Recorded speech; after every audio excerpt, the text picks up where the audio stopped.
Hello and welcome to another edition of Reluctantly Human. My name is Rob and I am your host. Today I wanted to look at the idea of finding your inner voice and inner confidence. So the world right now is a very loud place. There's a lot going on, whether it's the coronavirus, whether it's Black Lives Matter. You go onto social media and there's so much being thrown around. I found myself feeling a little bit anxious around the whole thing because I don't know who to believe, who is right. And a common sense answer to this would be, well, what do you think? And as a stuttering homosexual, as someone who grew up feeling broken, I always looked to other people for the answers. I assumed that they knew more than I did somehow because they weren't broken. So I would look to my parents, I would look to friends, I would look to teachers, I would look to academia, I would look to speech therapists, I would look to groups of support, and even the occasional Wiccan. And the result of all of this is that I was always looking outside of myself, doing what other people told me to do, rather than learning to listen to myself and decide, what do I want to do? And in the current situation, this has, really been shown to me where it's, I think, important to really look and learn to listen to ourselves. This came up in Jordan Peterson's book, The 12 Rules of Life. In chapter 3, he talks about self-improvement, and the way to improve yourself is to compare yourself to who you were yesterday rather than who someone else is today. Beautifully simple. When you're compare yourself to yourself, not to anyone else. He talks about listening, learning to listen and pay attention to that inner voice, that old, that possibly long silent voice within yourselves, and pay attention.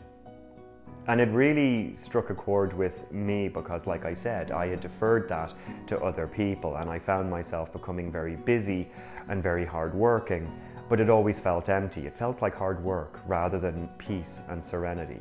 And as a result, as a consequence, there was no confidence because I was always looking to impress. Now, I've become much more curious around this idea of learning to listen to yourself, and life offers us lessons in many ways. I'm going to share with you guys a story. My teacher in this area turned out, funnily enough, to be a magic black box of joy and love, also known as a PlayStation 4 Pro. So I am a gamer through and through. I've been playing video games for nearly 30 years, and I'm not a particular fanboy of any one brand, so I believe that kind of gives me a little bit more credibility to speak on this matter.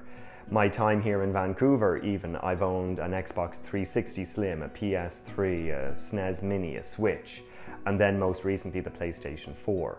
But what's the appeal of the gaming? Well, originally, it probably was a way of staying safe. As a child and as a teenager, I would hide myself away and look to games as entertainment and solace. But as technology has advanced, they've become more interactive stories where you get to play a part, you get to influence how the story unfolds. And that I just love because it gives a sense of satisfaction, it gives a sense of excitement, and for me, it brings an awful lot of joy, and it takes me back to a childhood mindset, if you will, or that kind of childlike innocence. And that's why I am not ashamed to admit that I cried at the end of Halo 4 when Cortana says, "Welcome home, John," and fades to black, and you see this super soldier who saved Earth so many times left broken. And it took a week or two to get over that. I'm still upset. When I finished Uncharted 4, after 4 games on the PlayStation 3 and then on the PlayStation 4, Nate finally gets his happy ending.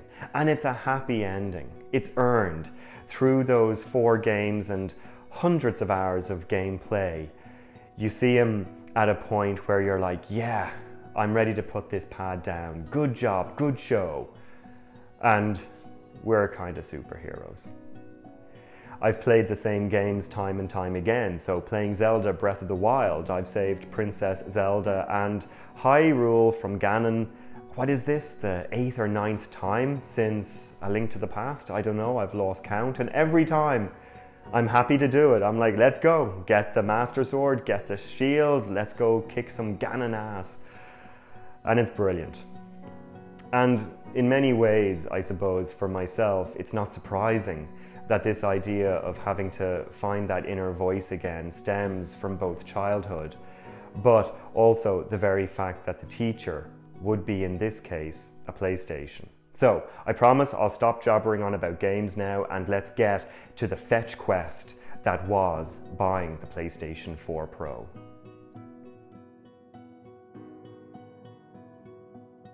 So it was the 8th of November 2019, and there I was, ready on a Saturday morning to go buy my PS4 Pro. I'd promised myself for years that I was going to pick it up.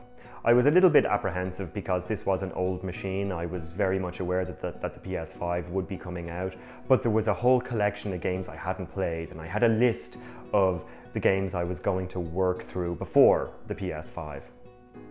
I'd saved money. I had made the decision about a year prior, and I'd begun saving $50 every month, so I wasn't taking out a huge sum or even taking a huge risk. I went to Best Buy. It was about 12:30. I decided to go early so it wasn't super busy, and I went straight to the blue section of the video game area. So blue is the color associated with the PlayStation brand. They had PS4 Slims, they had special editions, they had the games, they had the joypads.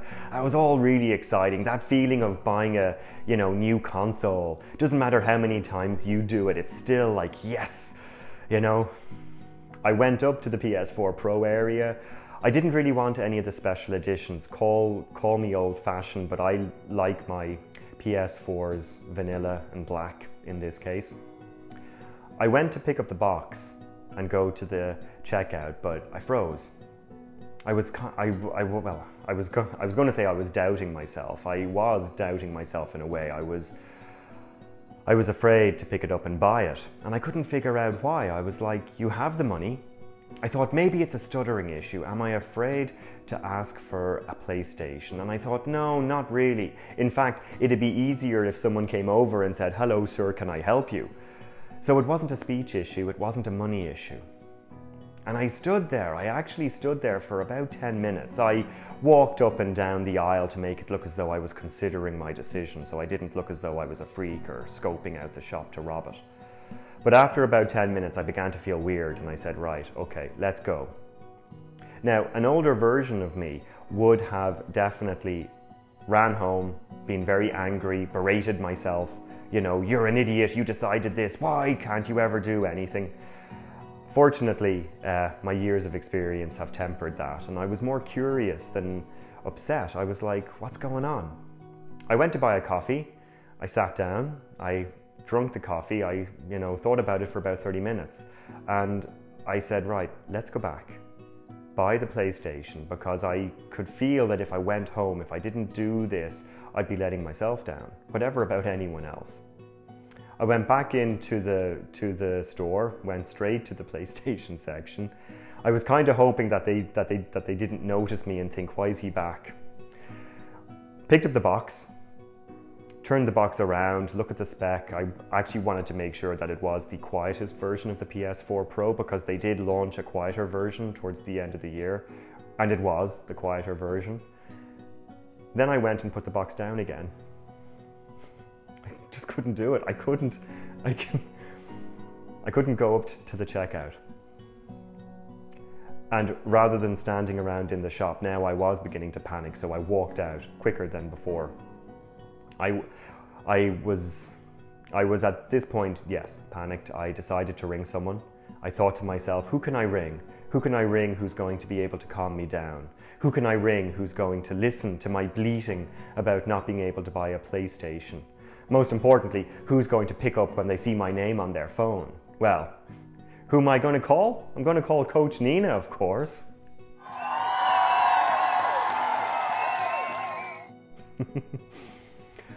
But as I was dialing Coach Nina, I said, stop, no, whoa, hold the horses. I don't need to defer this to Coach Nina. I could see that for myself. There was something here. I would have to figure this out.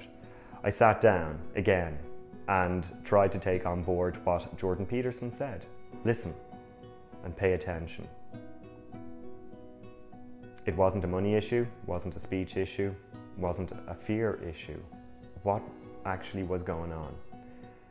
And I don't know where, but some part of me in my gut said very quietly, you don't deserve this. And it wasn't the words themselves, it was the feeling. It was that feeling of, yeah, that's right, I don't deserve this. I felt this before. I felt that feeling of not deserving when I was bullied in school. I felt not deserving when I couldn't ask for something in a store because of my stutter.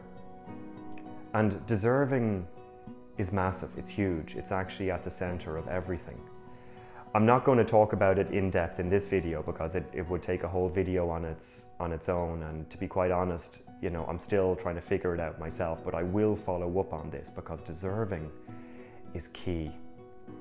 At this point, I could see, yes, I don't deserve it, okay? And that was gut-wrenching. To be able to say that to yourself, I will work, I will pay someone else thousands of dollars, and I will commit hours and years of my life, but I won't buy myself a PlayStation. Then, from in my gut, the little voice chirped back, when will you deserve it? And I didn't have an answer, kind of. I could see that if I couldn't do this, if I couldn't be kind to myself, deferring it to other people was never going to work. And yeah, I was like, yeah, when will I deserve it? And then the little voice said, please buy me the PlayStation. And I feel a little bit crazy sharing this. I feel like a bit of a crazy person, but that little quiet, damaged, childlike voice, please buy me the PlayStation. So I went back into Best Buy. I was very familiar with the store at this time. Picked up the box, went up to the checkout area, paid for it, and left. And this felt like robbing a bank. It was literally on autopilot. I was like, must buy PlayStation, get out quickly. When I was on the train home, I was nervous. I was like, what if someone mugs me and robs the PlayStation? So the little voice had to keep me calm. Breathe, you're okay. When I got home, I took it out of the bag and put it on my table, on my coffee table beside my couch and my other video game machines. And I left it there. This was about 4:30 in the afternoon, and I left it sit there. I began to make food, I was doing other work over the night, and every so often I'd look around at it and be amazed that it was still there, and also feel a feeling of joy and gratitude, but also a feeling of fear and disbelief. So there was a whole emotional range going on. That night, I took it into my bedroom and put it beside my bed and went to sleep. The next day, I put it back on the table and worked throughout the day looking at it. And by about 7:30, I said, right, okay, it's here. I'm not giving it back. I had already picked up a second-hand copy of Uncharted 4, so I said I have the game that I was going to play first. Unpack the PlayStation. And I did. And it worked. And that familiar brand and that familiar joypad and hearing Uncharted 4, A Thief's End, it was just amazing. It was really amazing. And as I was playing the game, the little voice said, thank you. So what's the moral of the story? Well, the moral is it's not about the PlayStation at all, is it? The moral was that I was beginning to listen to my inner voice, and by buying the PlayStation, I could see that I deserved it. And that was a huge step. I didn't seek approval from anyone else. I approved it for myself. And as I was playing Uncharted 4, like I said, the little voice chirped up and said, thank you. And to my pleasure, that voice has become a little bit more vocal as the months have gone on. I've been doing a counselling course with VCC, and when I came to register, I could either register online, I could walk into the college, or I could telephone them. I tried registering online and it didn't work. and I was going to walk into the college because it was only 10 minutes away from my work. And as I was having lunch, that same little voice said, "I think you need to phone them." And I didn't even need to question it at this point. I also knew that I needed to phone them because I needed to prove to myself that I could do it and that I was able to do it. So rather than walking into a college, I phoned them. Bear in mind, as a stutterer, the phone is never an easy choice for us, and not for me either. And when it came to make the phone call, was it a perfect phone call? No. Did I stutter on occasion? Yes. Was I okay with myself at the end? Yes. After it was done, it took 10 minutes. I made a cup of tea. Little voice said, "I'm proud of you for doing that." And I turned on the PlayStation 4 to play.